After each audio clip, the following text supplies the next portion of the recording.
Good evening, everyone. Happy Thursday. Happy Thursday. Welcome to episode 88 of Into the Outer Realms. Oh, we have a sensational show for you tonight. We are so excited. Dr. Marzulli has been for decades looking into these things they're controversial. They're game-changing as far as history, where we come from, the veracity of certain parts of the Bible, such as the Nephilim, and we're going to let him talk about that. But I just wanted to kind of set you up and get you excited. But really, we have a lot to talk about tonight. And so we are going to run the opening, come back, do the bio like we always do, and then get right into it. Because if you don't know anything about this, if you know a little bit about this, prepare to be blown away. And I have a book full of pictures here, so we can share some pictures as he's talking. So here we go. Welcome to another episode of Into the Outer Realms.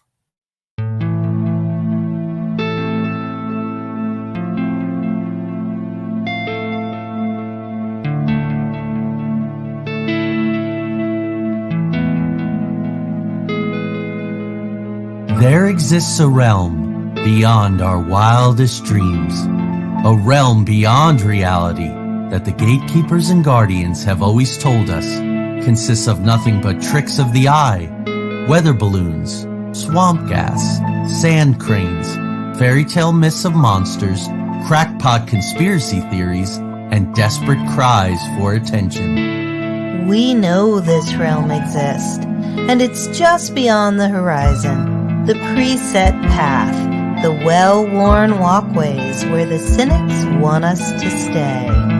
Instead, give this a listen.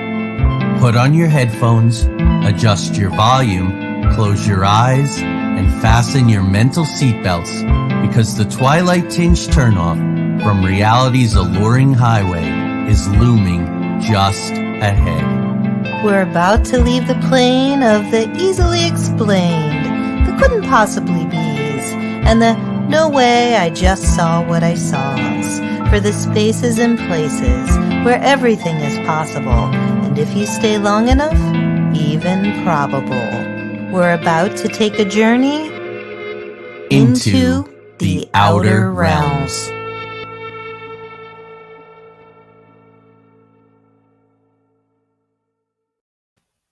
Okay, welcome everyone. So let's get right into it. L.A. Marzulli is an author, lecturer, and filmmaker. He has penned 8 books, including the Nephilim trilogy, which made the CBA bestsellers list. He received an honorary doctorate for the series from his mentor, Dr. I.D.E. Thomas, who was the provost at Pacific International University. His book, On the Trail of the Nephilim, Definitive Proof of Biblical Giants, is a full-color, oversized book which uncovers startling evidence that there has been a massive cover-up of what he believes are the remains of the Nephilim, the giants mentioned in the Bible. This book is outstanding, folks. Go out and get it. Hundreds of photographs. It's just beautiful. He has taken On the Trail of the Nephilim and created a film series that continues his research with interviews from people in their specific field of knowledge. Where the book left off, LA continues his search and is on the trail. And tonight he is in the outer realms with us. Good evening, sir. Welcome. Tanya and Joey, thanks for having me on. Appreciate it. You're quite welcome. All right, let's dive right in. Yeah, let's dive right in. So for our audience members who may not know, I want to start with the mound builders. Can you tell us who were the mound builders? Well, nobody really knows who the mound builders really were. And that's where it just goes right off the bat.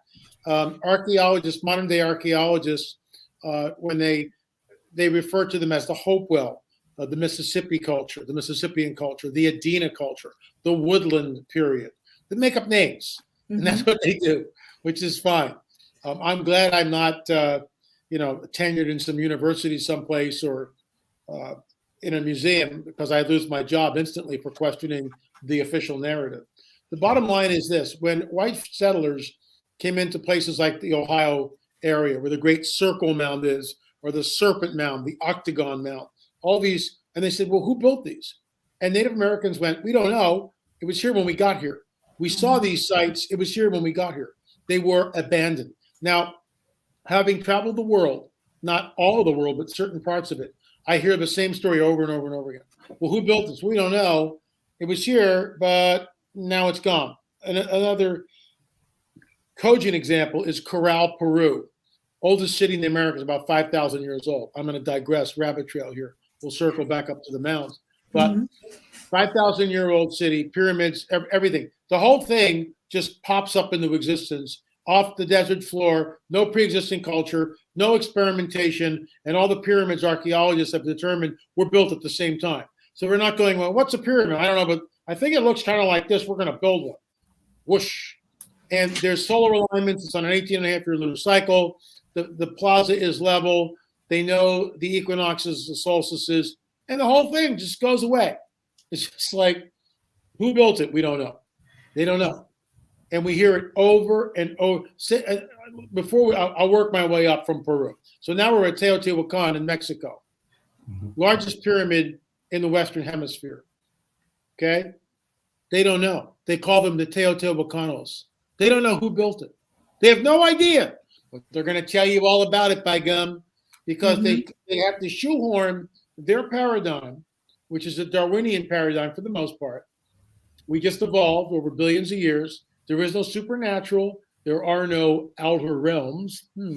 Right? Thank you. Not there. No. Don't even think about it. So that's what's going on. And when the white settlers came to Ohio, who built this? Native Americans go, we don't know. It was here when we got here. So this guy who was part of a Smithsonian Institute about a little over 100 years ago, his name is Cyrus Thomas. He comes up with this ridiculous theory, and that was it. You either believed it or you were out of the club, and no getting back in. Because people like myself were going, wait, 9-foot skeletons, 10-foot skeletons, something. This is not Native American. Winter solstice, summer solstice, the equinoxes, all this earth, all this mound. We're not buying this thing. But Cyrus Thomas said, oh, no. Native Americans built all the mounds. They just forgot that they had done so. And that is the paradigm that is upheld today. Well, there's no such thing as 9-foot skeletons, LA. These people just didn't know how to measure. And that's what you're taught. Well, let me see. So a medical doctor 100 years ago doesn't know how to measure. I find that hard to believe. What are you basing that on, sir, madam? Oh, you're not basing it on anything. You're basing it on a paradigm which you refuse to let any new evidence in because it might shake your worldview. It's a religion, is really what it is. Yeah. Archaeology, for the most part, is a religion. And any artifacts that go against that religion or against that paradigm or against that worldview is immediately dealt with. So that's why we're on the trail, because there is a hidden history which has been deliberately obfuscated from the people of the world. Yeah. Now, folks, I want to say, if you're sitting there and you're going, well, how could that be? And how could there be this huge conspiracy in the Smithsonian? God forbid. Well, I talk about the Smithsonian in my fiction books anyway, a very interesting place. But get this book. There are more than 40 newspaper articles going back to the 1800s where this was talked about, not matter-of-factly, but it was like, here's a news item. There has been a 10-foot skeleton found. And so there's such a context when you look at the book. So Dr. Marzulli is not out there.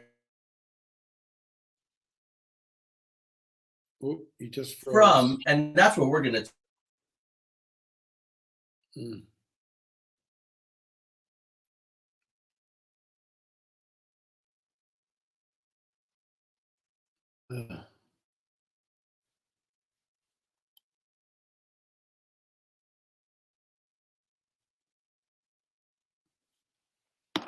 You guys froze on me.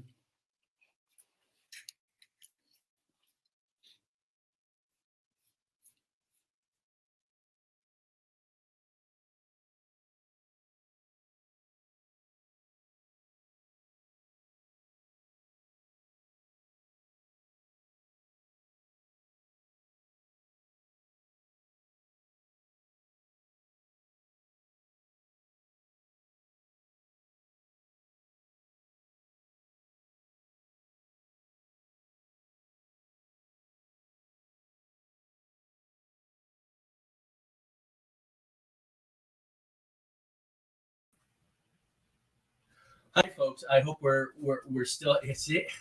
Man, you talk about this stuff on certain platforms, man. We've never had anything like that. We were shut down on both ends. Well, I'm back. Can you hear me okay? Us too. We're back, and I think the audience is still with us. Yeah, we both went down at the same time. So imagine that. Yeah, what a coinkydink. So Yeah. let's get through as much as we can here. Yeah. So I had just asked, what do you think happened to the mound builders? A lot of it's conjecture. Mm-hmm. And for instance, Native Americans talk about, 9 foot, 10 foot, 12 foot, cannibalistic, 6-fingered red-haired giants with double rows of teeth. They talk about that. They talk about certain tribes warring against the Nephilim, of these giants. Now, they didn't know that they were the Nephilim, but in my opinion, that's what they are. And Mm-hmm. they come from the Middle East. There's a stele that used to be on the shores of Africa a while back. And one of the explorers found that stele. And on that carved stone, it said, "We are they who fled from the robber Joshua, the son of Nun." Well, that correlates to the biblical narrative, exactly what happened. They fled and they made their way westward into the Americas. Heck, America, Stonehenge is a 4,000-year-old site. And I'll answer that by saying this. When I was in that museum, and it's in episode 4 of our Armor Trail of the Nephilim series. So when I'm there, and Kelsey Stone, third generation of the Stone family, is ushering me around the museum. And here's some of the artifacts that were found. Oh, really cool. And we go over those. Well, what is this? Well, this is the stones that we found with writing on. Oh, really? Well, what do they say? Remember, I have no idea what the stones say. And he goes, well, this one is it's an Iberian Punic. It was discovered in a collapsed chamber on the site. We took it. We knew it was writing, but we didn't know what it meant. And it lay in the museum for 11 years until Dr. Barry Fell got wind of it, came up, looked at the stone and said, that looks like Iberian Punic. Let me see if I can translate it. And he translated it. And we find out, we call it the Baal stone. It's in dedication, 4,000 years old. And it says, to Baal of the Canaanites in dedication. Wow. Well, that rewrites America. It's all over. Of course, the archaeologists won't do that because they have to reprint all their history books. Oh my God, we can't do that. Oh, please go away. But that's what happened.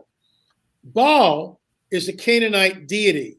When I was in Israel, there was a whole group of standing stones, menhirs, in a place, an archaeological site, Tel Gezer, that we went to, along with a tunnel where the ceiling was 20 feet tall. And I remember talking to the archaeologist and going, what does a 5'6" Canaanite guy need with a 20-foot tunnel? And he goes, yeah, we're still trying to figure that out. There was a basin, I filmed there. There's a basin that was used in sacrificial, that's where they held the blood, all the menhirs, the standing stones. I mean, the site is just mind-boggling, okay? The Nephilim were there. And all those sacrifices that they did were to Baal, B-A-A-L, Baal of the Canaanites. To find a stone like that in America, Stonehenge, so let me see. Okay, it's got to be a hoax, right? So it's a hoax. So somehow, whatever, I know Iberian Punic.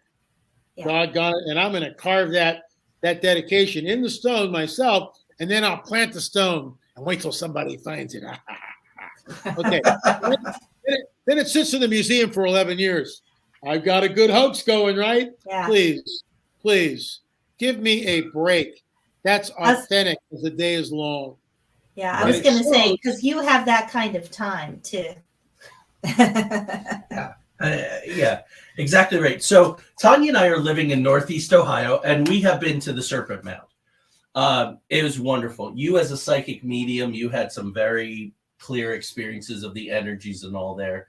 For me, it just pulsates with energy. I mean, it's just alive with energy. That's what I noticed. There's almost like a hum, like a really low hum that it emits. And I put a spirit box on a PSB 11 and listened to it in the headphones. Same thing. It sounds like ocean waves underneath there.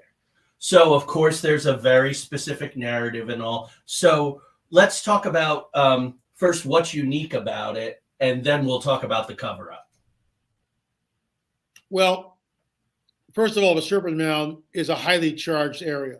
Hunbat's men in 2011 went to the Serpent Mound with the 13 crystal skulls, and the Mayan elders performed the ceremony there. And I talk about this. Why did he go there? He's a Mayan elder. What's he doing at the Serpent Mound? They know exactly what it is, who it is it serves. There was human sacrifice done.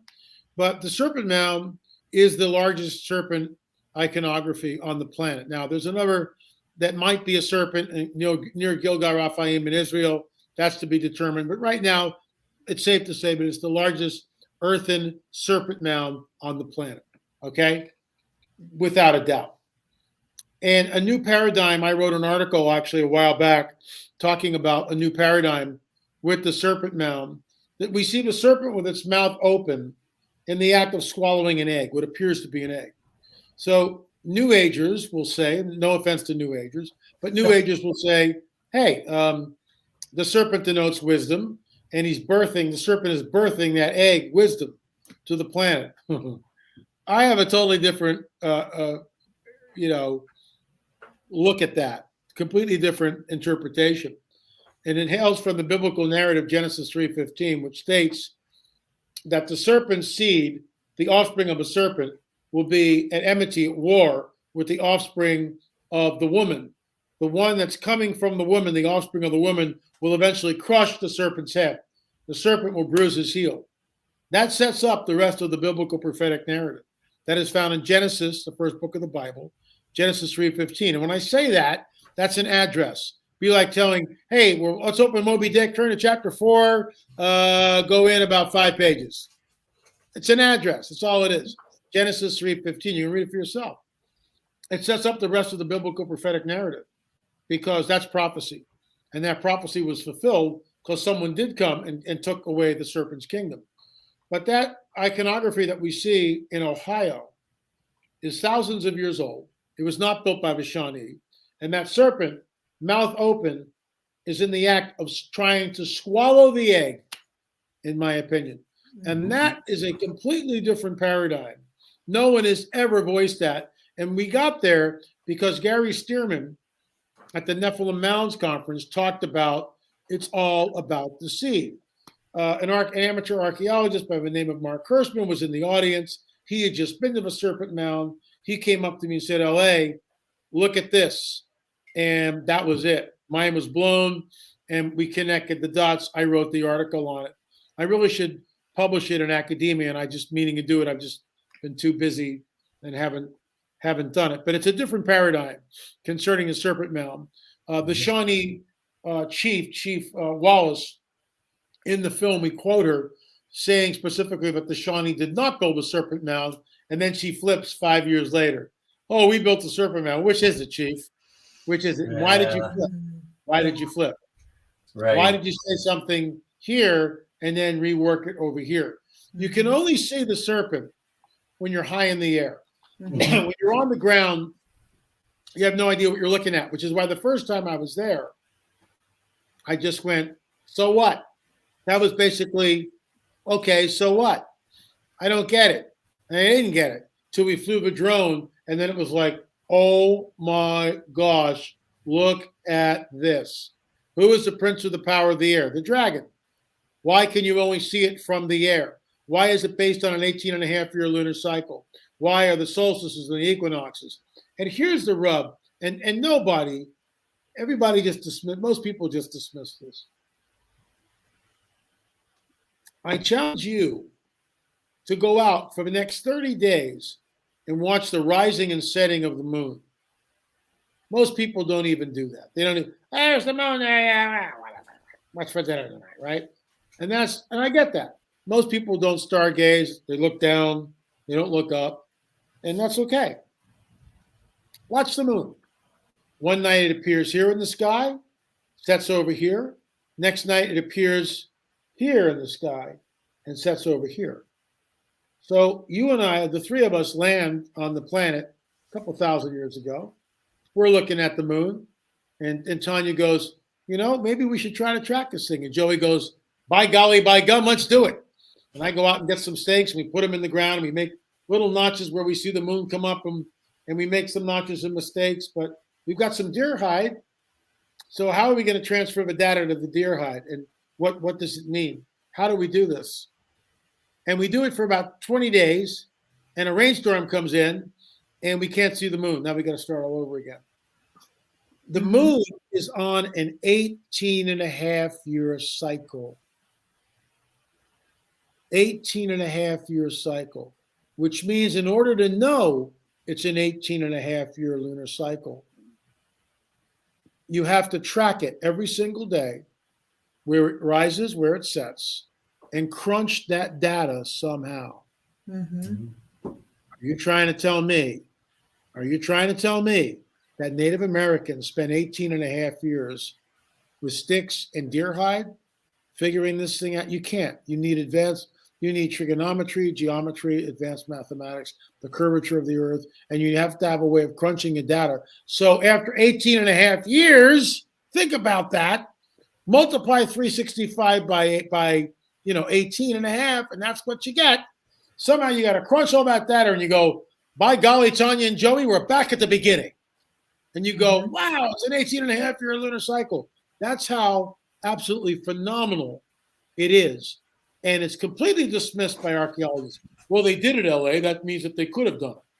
No, it means that we're looking at a mystery wrapped up in an enigma. You have no clue, because Native Americans have no clue that it's an 18-and-a-half-year lunar cycle. And besides that, the Book of Enoch, pseudepigraphical book found on the Dead Sea Scrolls, quoted in our Bibles, says this, that the 18-and-a-half-year lunar cycle was given, knowledge of a solar procession and the lunar procession was given by a fallen angel by the name of Sariel. It was handed to us, as was much of the knowledge before the flood and after the flood. Right. So, look, outer realms, we're here. I mean, are you kidding me? This is you sit down with a Native American and tell me, is there anything in your oral tradition about an 18-and-a-half-year lunar cycle? Anything? Not there. Doesn't exist. Right. So let's finish out the Serpent Mound and then. So can you talk a little bit about the signage at the Great Serpent Mound and why it was changed? Yeah. So when we were there years ago, in fact, the further back you go, the better it gets. You go back 20 or 30 years ago and they talk about giant skeletons being exhumed. Oh, not anymore. They were just normal skeletons, all right? And then it becomes that when we were there, the signage had changed and the Shawnee built it. And when I showed that to Chief Joseph, he came unglued. He said, the Shawnee didn't build this. Chief Joseph came on the record stating as much. And then, of course, she flipped a few years later. Guys, there is a hidden history that has been deliberately obfuscated from the peoples of the world. Yeah. We have a right to know what the Smithsonian Institute has. We have every right to know as Americans, without any hanky-panky, without piling all the giant skeletons on a barge and dumping them in the Atlantic Ocean. We have every right to know what's going on here. And how dare you hold it and lord it over us as if we're incapable of making our own intellectual decisions on what we're looking at. How dare you? How dare you withhold it? How dare you hide it, obfuscate it, tuck it away, and keep it hidden from us? You ought to be ashamed of yourselves. So as we're reading these newspaper articles, like I said, there's over 40 of them just in this book alone. And my research through the years, I've come across them. So I was surprised in your book and sort of had an aha moment. They don't have these locked up in some kind of Indiana Jones warehouse. When was the time frame, do you think, that they put them on a barge and dumped them in the ocean? We've heard rumors of that. And I don't know whether that's true or not. Okay. There's no way to vet it. Right. If they did, it's a great loss, a great loss. Yeah. to all of humanity, Yeah. because they're destroying a reality that needs to be looked at, because it speaks of a supernatural world. It speaks that there's something more than what's here. It speaks of the outer realm, a supernatural worldview. Now, my supernatural worldview might be different than yours. My lens is a biblical prophetic lens, but we both agree that something else is going on here. Absolutely. If they did that, Absolutely. I mean, look, and we've heard this over and over and over again. When we did the DNA testing on the Barakah skulls, well, the Peruvian government didn't like what we discovered. They didn't like the evidence. Oh, it's contaminated. No, it's not. Not contaminated. How many samples do we need to take? Prove us wrong. Yeah. And the DNA from those skulls showed many of them a Middle Eastern origin, which is exactly what our hypothesis was stating. No one had done DNA testing on them. We were the first team to do it. The first.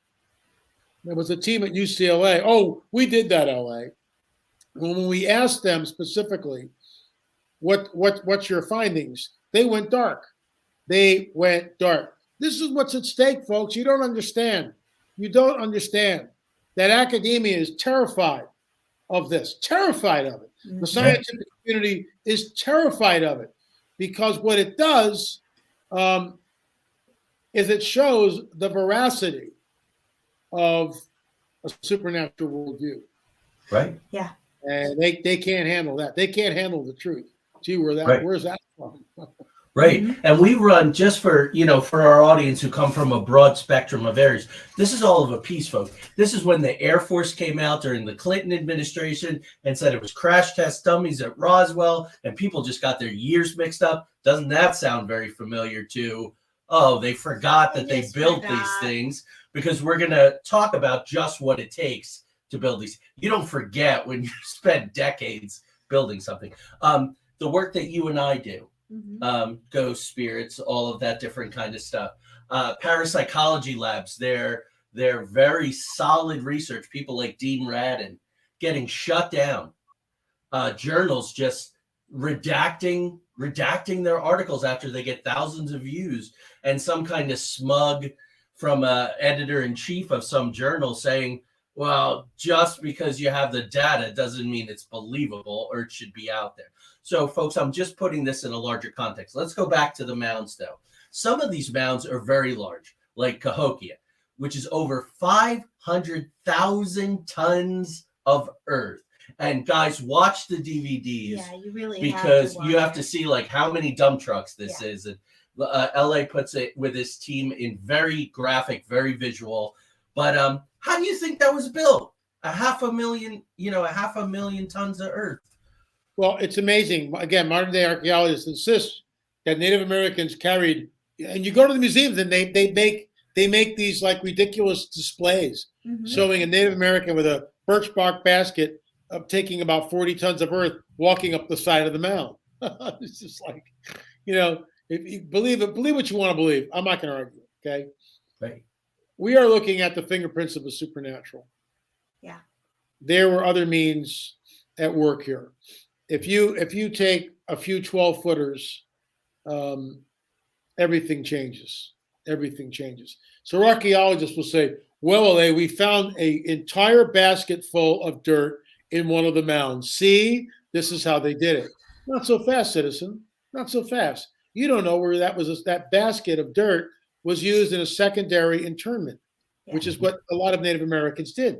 They buried their dead in the mounds because they were there. Yeah. You don't know that. Make your stuff up. You just make it up.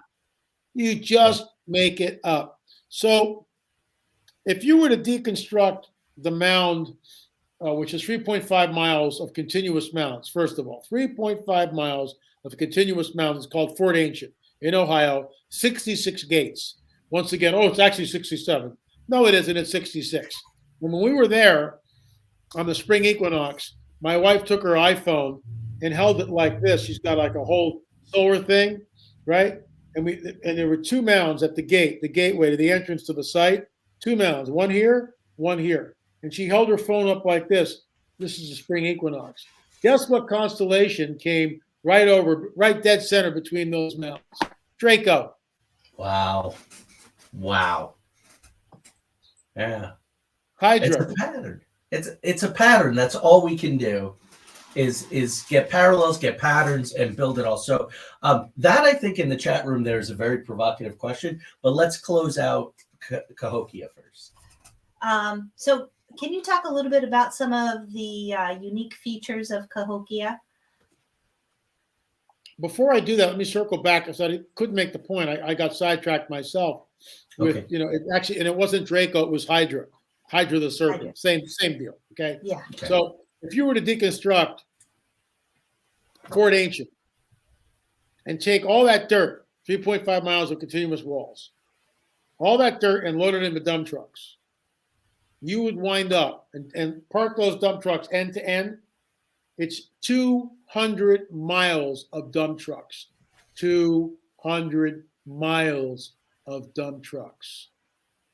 Go out in the woods. And we did this. We hired a flint maker. He made a hoe. We timed the guy. Basically took about 26, 27 minutes to get one bucket of dirt with a hoe and take it over to the mound. And when I show that at conferences, people just howl with laughter. One bucket. So when you deconstruct Fort Ancient, 3.5 miles of continuous walls, tons and tons and tons of earth, right? It translates to about 27 million single buckets. 27 million. And that's just one area. We are looking at the fingerprints of the supernatural. Something else is going on. Fallen angels have the ability to manipulate space, time, matter, and energy. Is it possible that they created and levitated the dirt, cyclonically moved it? I don't know. Now, when I say that, people go, oh, my God, right? I get that. But when we look in the biblical prophetic narrative, we've got floating axe heads, right? Men that walk on water that's changed into wine. People are raised up from the dead. I mean, fish and bread are multiplied to feed 5,000 people, and on it goes. Yeah. So that's all. Everything I just stated, they're manipulating space, time, matter, and energy. Well, if you want to build a mound, what are you going to do? Right? What are you going to do? And that's conjecture on my part. I admit that. That's total conjecture on my part. But I believe that angelic entities, fallen angelic entities, built these mounds with the help of giants, the Nephilim, but they use supernatural means to do it. When you go down, let me digress for a second. When you go down to a place like Sacsayhuaman in Peru, and we examine those huge stones, and that's in the book On the Trail of the Nephilim as well. Some of these stones weighing 50, 80, 100 tons. Right there, folks. LAMarzulli.net, LAMarzulli.net, and you can avail yourself of that book. It's a mind blower of a book. Absolutely, it really is. I do say so myself. No, I have read a lot, and I was right. I'm going, oh my gosh, look at this. Go out and get it, folks, and watch the documentaries for the visual. Yeah, absolutely. When you're at Sacsayhuaman and you look at the megalithic stones, in fact, I'll just a picture is worth 1,000 or 2 words. Yep. So when you look at this, first of all, that's a large shot of it. Look at the people. Look how small they are. Now look at this. Oh, right there. Yeah. So look at that wall. And to show you how big the wall is, look at that. Yeah. There you go. Yeah. That's Rene. Rene is about 5'6", 5'7". All right. Wow. Yeah, we're going to talk about that in detail a little later. We have a question for you from one of our audience. It's a little, it's in the outer realms, but let's do it here. She asked, oh, wait, that was wow. That's an easy one. Do you think that the Mandela effect, first of all, let's be fair. Do you believe that there is a Mandela effect? Do you believe that certain little bits of history have changed? Maybe since CERN fired up, maybe longer. What's your position on that, first of all? I'm still out. I know about it. I've researched it. Some of the things are true. Some of the things are easily proven. No. Right. that's not true. It's not what happened. So I don't know. Could it be, if it does exist, this would mean then that they could control it, and I'm not sure that they can. I think if it did happen, it happened accidentally, which led to CERN shutting down for a year. Yeah. But could they be? Yeah. If we're in a digital simulation, all things are possible. Right. If this is the digital simulation, and I believe it could be a digital simulation, and that's mind-boggling to even think about. Right, absolutely. Yeah. Could it be, as Debbie asks, could it be a means to changing evidence, to changing history? Very complicated to do that. I mean, when we went out and discovered the 9-foot giant on Catalina, and it's one of the few real photographs that you'll ever see of a 9-foot giant. We discovered it out on Catalina. We were never supposed to see that, ever. Right. And so the museum immediately did damage control, took the picture. In fact, I'll show it to you. It's also in the book, On the Trail of the Nephilim. And it should be right in here someplace. And it's absolutely amazing to think that this is the way the game is played. But you know what? This is the way the game is played. Right. And hold on. Yeah, here we go. So here's the picture. This is the original picture that I found on Catalina Island. This is the original picture right here. That's Ralph Glidden standing in an openly excavated grave. And right there is the giant, right there. Yeah. Okay. So we took that picture, 5x7, took the picture, and I had 3 different guys analyze it. So they analyzed it. And what we did, one of the guys, and this is the work of Michael Register. So Michael took the photograph of the man and stood him up. And then he took the skeleton and he stood that up based on the distance between where the skeleton was in relationship to Ralph Glidden. So when you put them together, that's what you get. Wow. Unbelievable. And we dumbed it down to 8'6". It's closer to 9'3". Wow. The other 2 researchers put it just over 9 feet. So you know what? When we showed that in the book, was published in the book, the museum got wind of it and they went completely ballistic. And what they did is this, and I'll show you in just a second. So when we went back to the museum about 6 months after we had published the article or this book, then we went to, where is it? Then we went back about a year after that, and we walked into the museum, and lo and behold, there's the picture, which I discovered in the archives. It's just amazing the way everything works. People still steal my work and never give me credit, and it's just the way the game is played. It's just unbelievable. So let me see here. So Richard Shaw and I go to the museum, and we walk in, and to our absolute astonishment, there is the picture that I discovered, but this is what they did with it. And I will show you. I'm right there right now.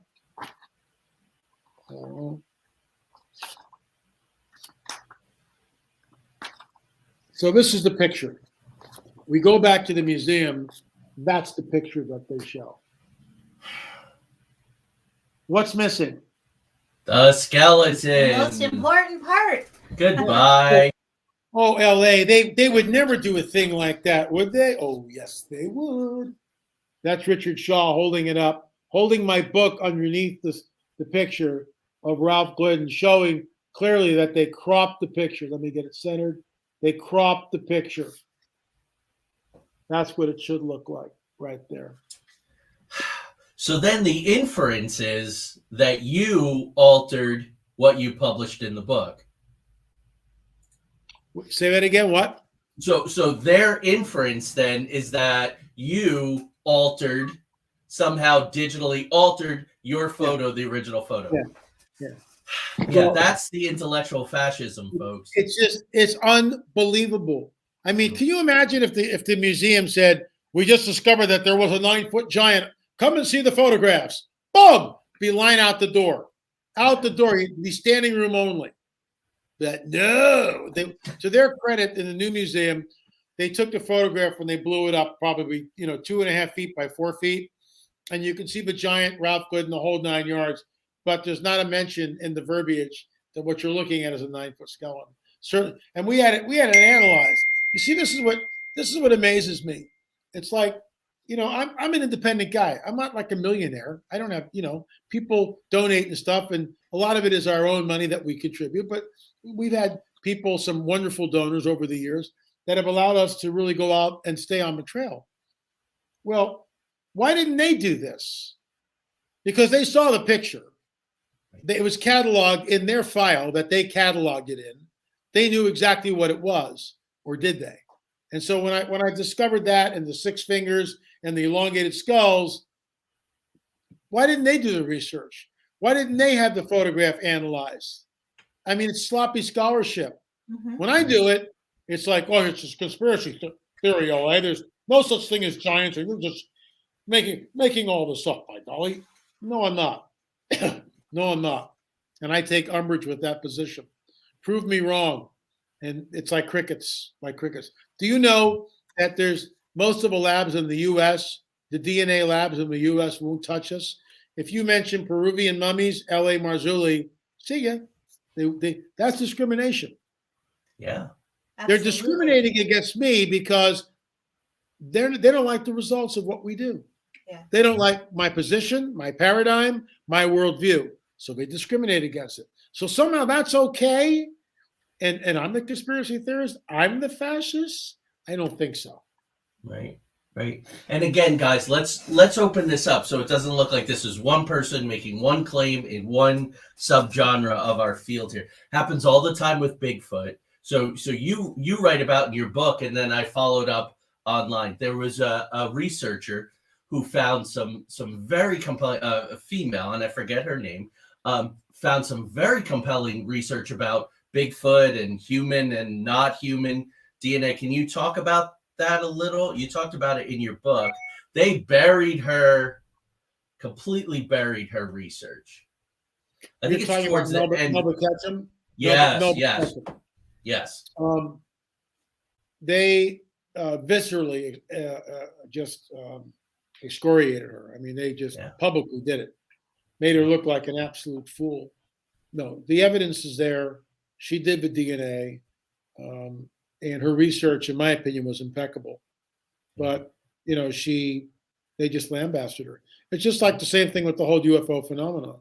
Mm-hmm. You go back to Benny and Barney Hill, and you're right. It's swamp gas, reflecting off a weather balloon, the planet Venus being, towed by sandhill cranes, and on and on and on it goes. And now we know that the government, our government, has stated that UFOs are real. Our government has stated that. So it's no longer what you guys or I think about it. Our government stated that UFOs are real. Well, guess what, folks? The Nephilim are real. And these sites all around our country here, like the Serpent Mound, like Cahokia, like America's Stonehenge, they were built not by human beings, by somebody else.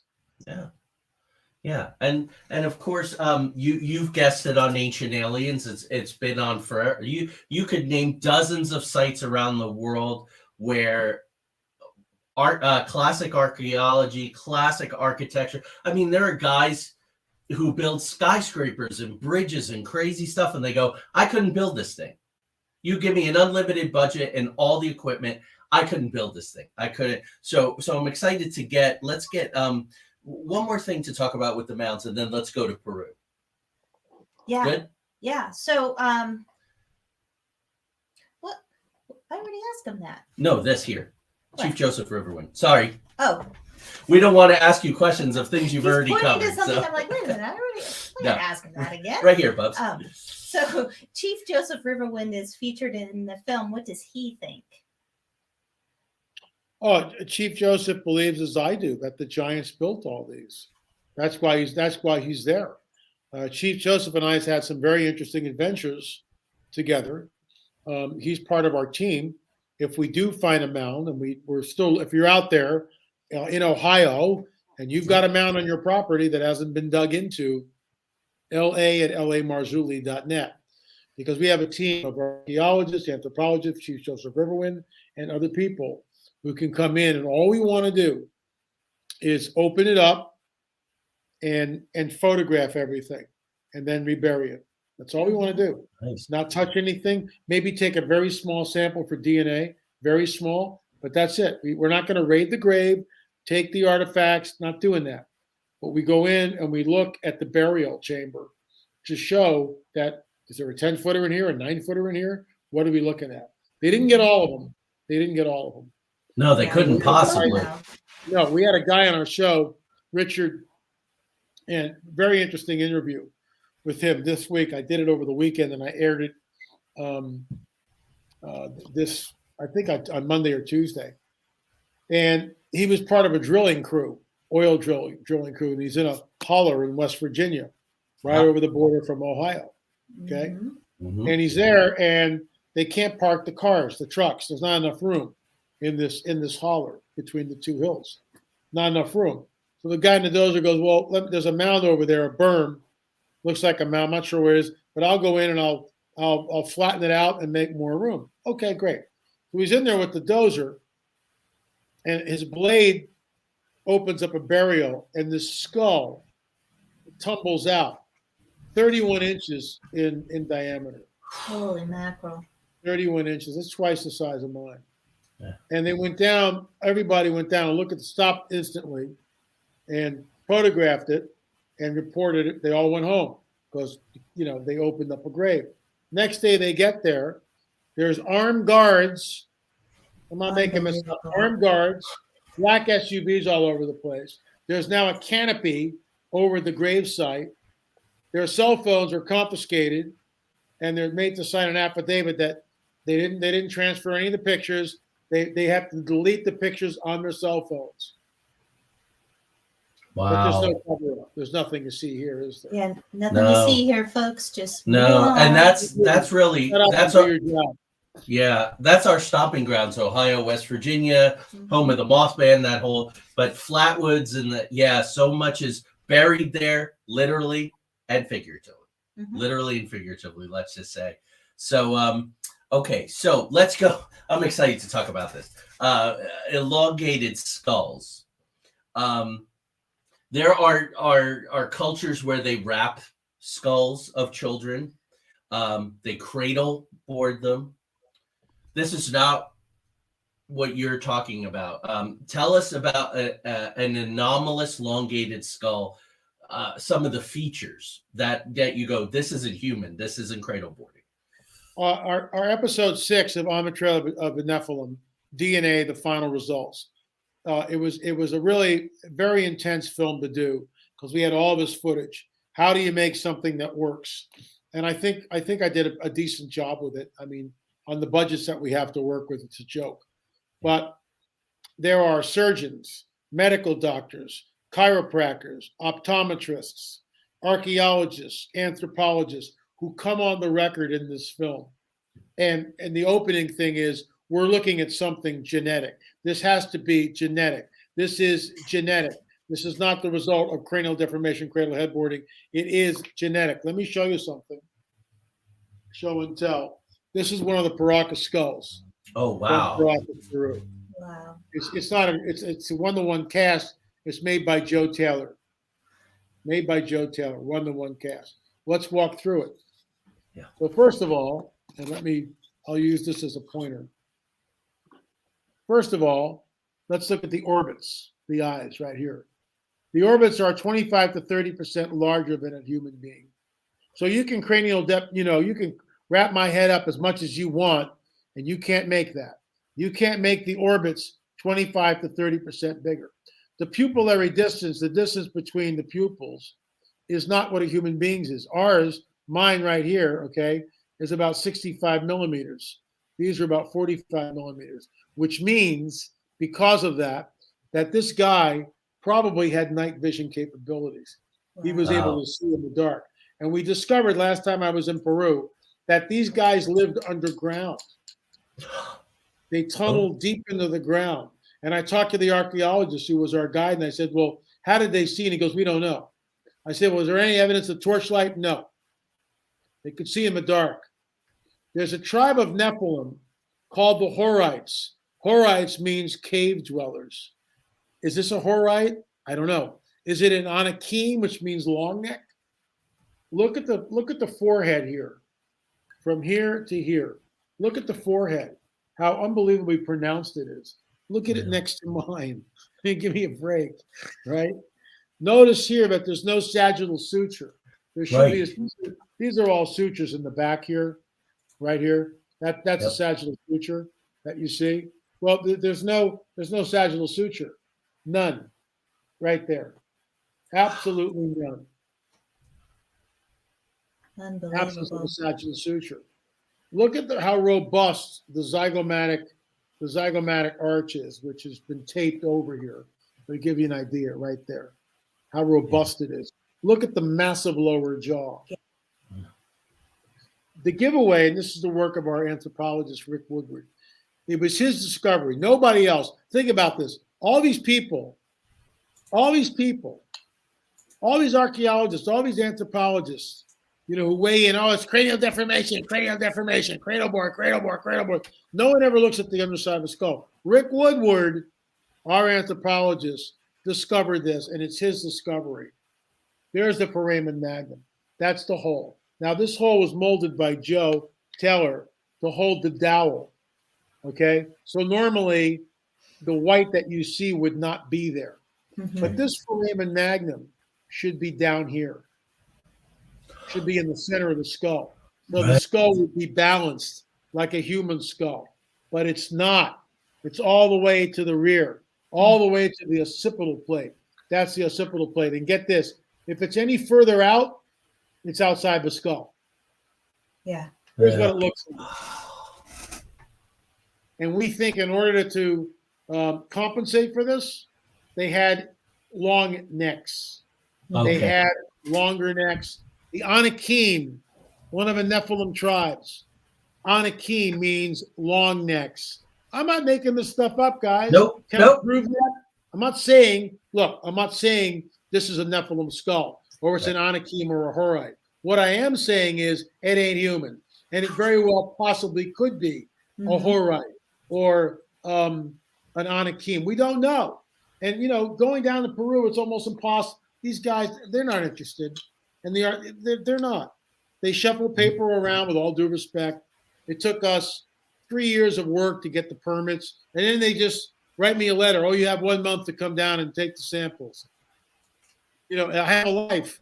But we put the team together. Richard Shaw, Chase Klotsky did a wonderful job in tagging and bagging all the samples. Our lead archaeologist, Mondo Gonzalez, did most of the instructions. I assisted Mondo for pretty much everything. And we did 58 samples of, basically 18 different skulls. Yeah. Out of the 58 samples, 28 of them sequenced.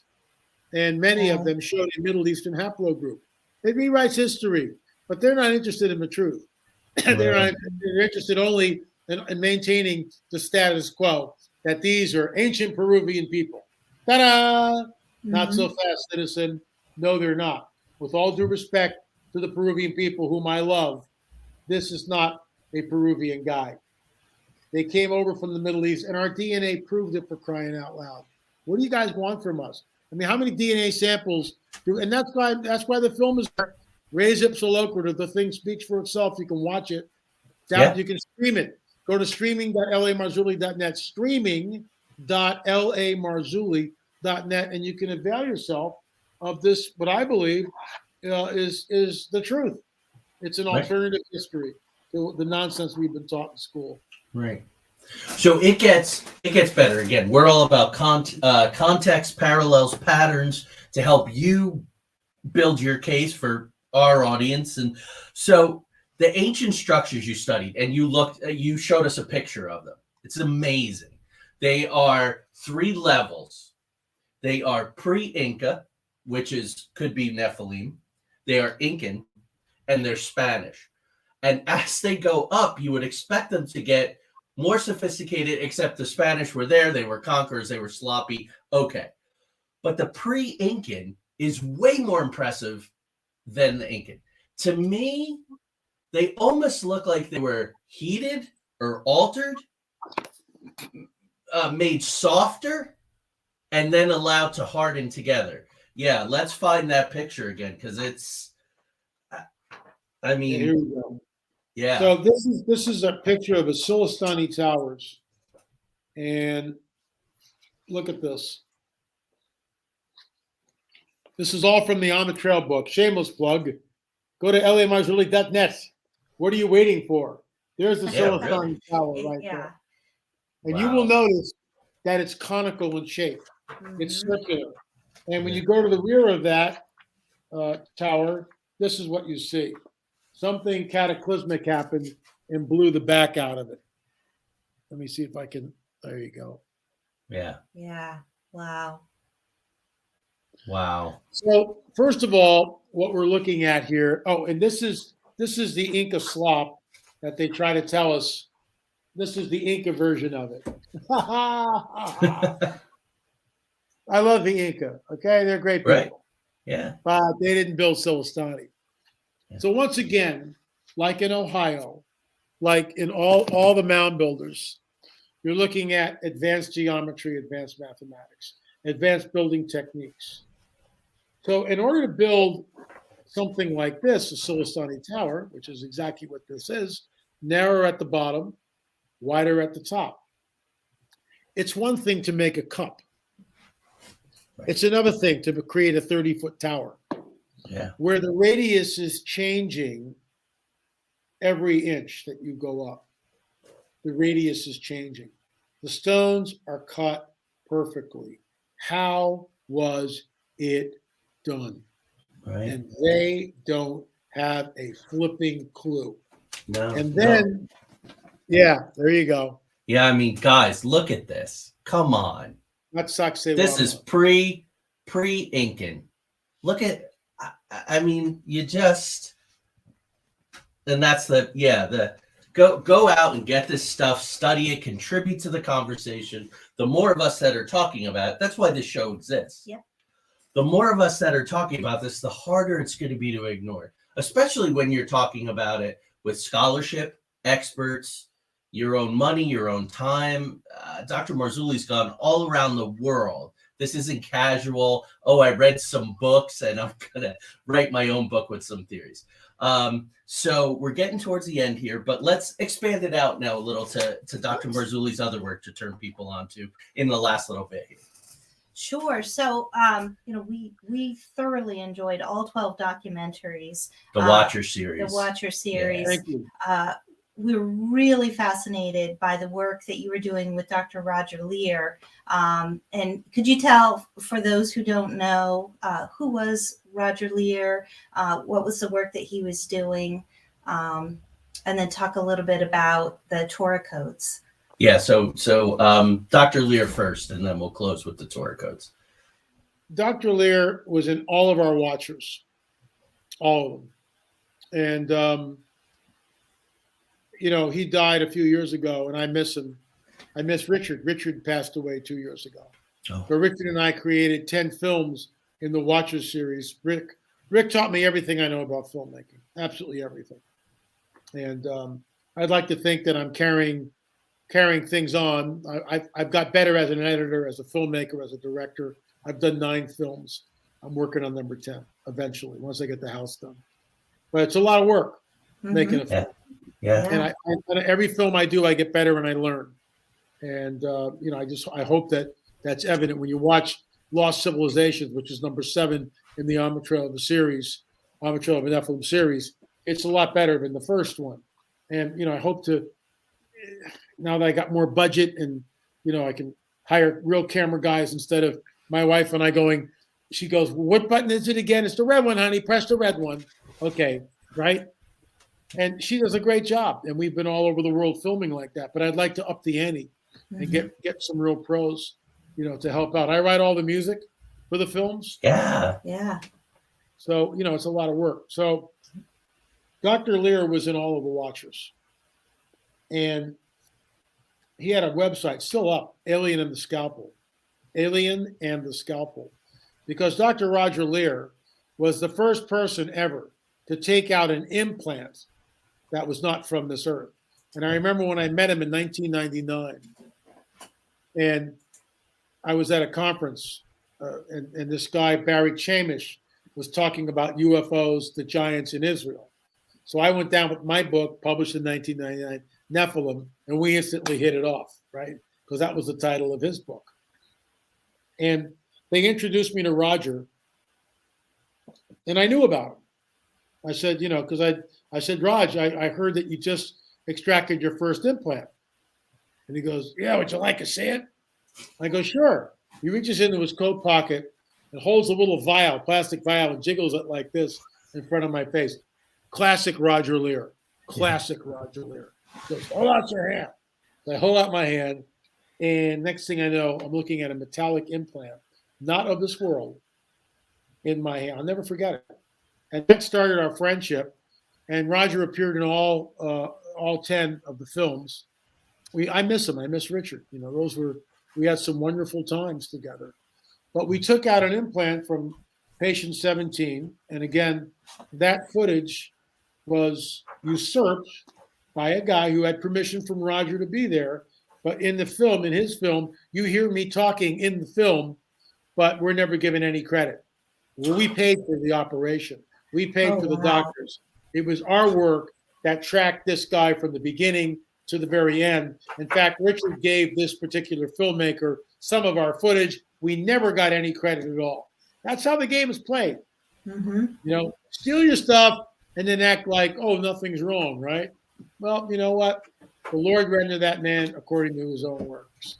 I don't play the game that way, which is why when I was talking about the serpent mound, I gave credit to Gary Stearman, who was the one that alerted us to It's All About the Seed, Genesis 3:15, and Mark Hirschman, the amateur archaeologist, who put the two together. I wrote the paper, but I stood on their shoulders. And I go out of my way to make a point of I stand on somebody's shoulders. Dr. I.D.E. Thomas, G.H. Pember. I just didn't arrive here because I'm such a smart guy. I've had a lot of help along the way. Gary Stearman, elder brother. Mark Hirschman, the amateur archaeologist who was out at the Serpent Mound and put the two together. L.A., this is it. It's a serpent swallowing the egg. Oh my gosh, look at this, right?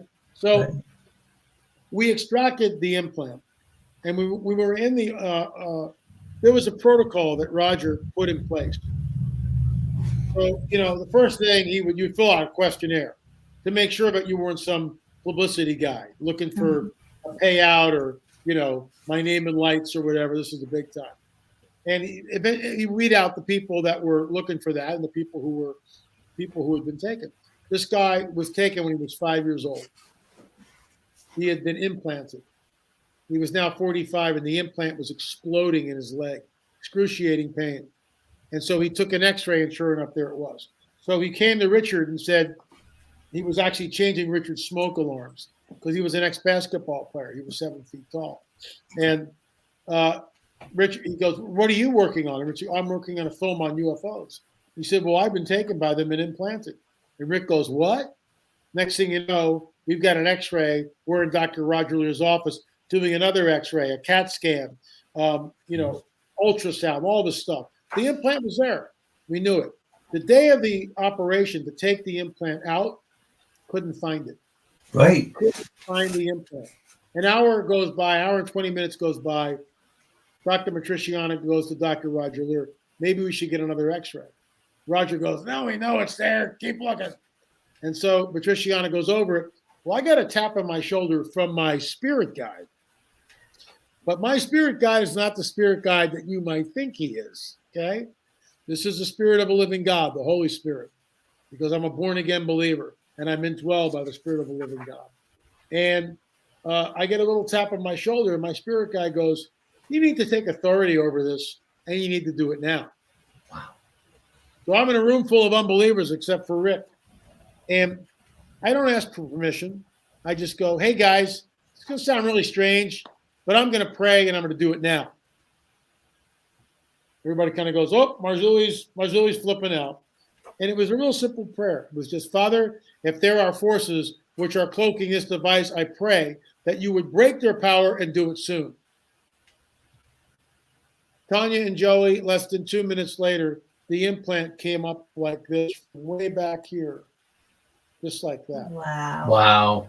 Just like that. Just went, and everybody went, oh my gosh, what's that? And Matriciani goes, that's the implant. He takes his wand, the ultrasound wand, and he goes, looking at it like this, going like, and then putting it back on Bill's leg, and there's the implant. I mean, we extract it. The bottom line is this. They knew what we were up to. They didn't want the implant removed. Mm-hmm. They knew, and they tried to cloak it and hide it. One prayer, one request, and that went right to the throne room, by the way. People, angels were dispatched. It broke their power. And there was the implant, exactly. And, that doesn't happen all the time. You got to understand that. That sometimes, nothing happens. Other times, boom, he shows up with a whole retinue behind him. So there you go. Wow. So you've been really taking. We're getting low on time. We promised we were going to finish up at 1:15. The Torah codes. Yes, Real I just quick. find it so fascinating. Can you talk a little bit about that? What it is, what you've discovered? Well, this was really Richard Shaw's bailiwick. Rick has his own film on it. You can see it. Yep. Torah We watched codes. it. Great film. Yeah. Yep. And, Loved it. Rick wanted me to narrate it, and I said, no, you need to narrate it. You're the host here. You need to wear both hats. And he did an excellent job. But Richard was not obsessed, but just really drawn to the Torah codes. I like them. I know about them. I'm not as deeply involved in them as Richard was.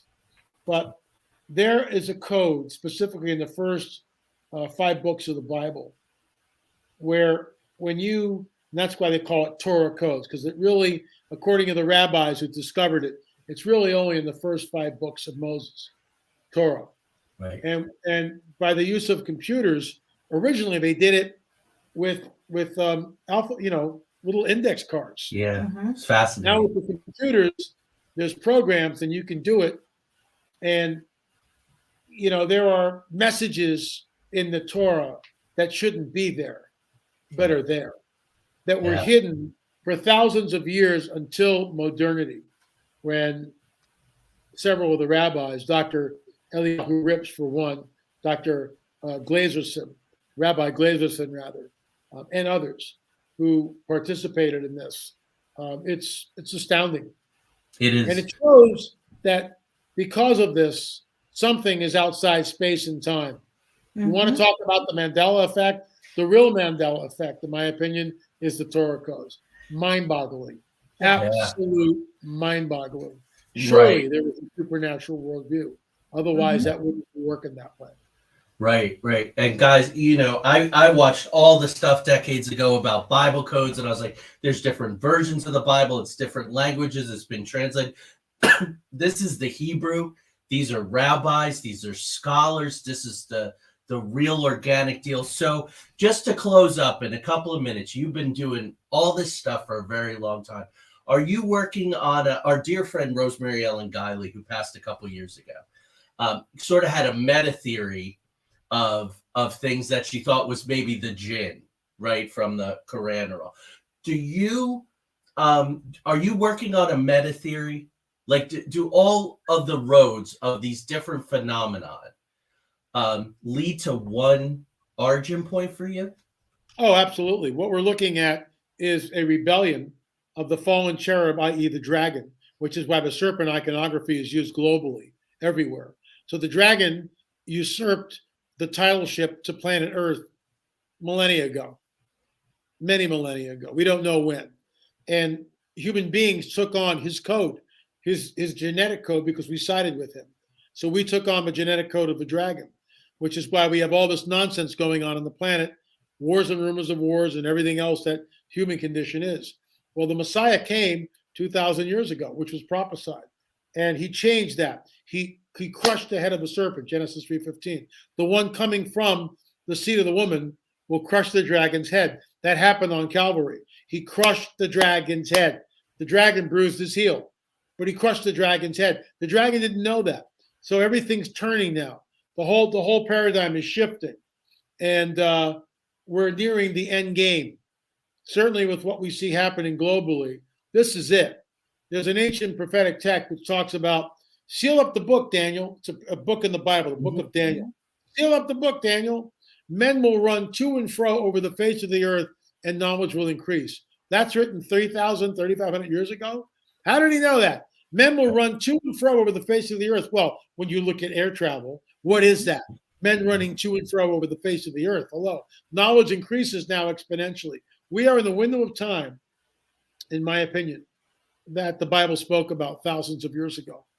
The king is going to come back. The dragon's time is short. He still rules. He's still doing what he's doing, but it ain't over. And we're nearing the time, a very tenuous, tumultuous time, known as the time of Jacob's trouble, the 7-year tribulation period. And I believe we're on the cusp of that.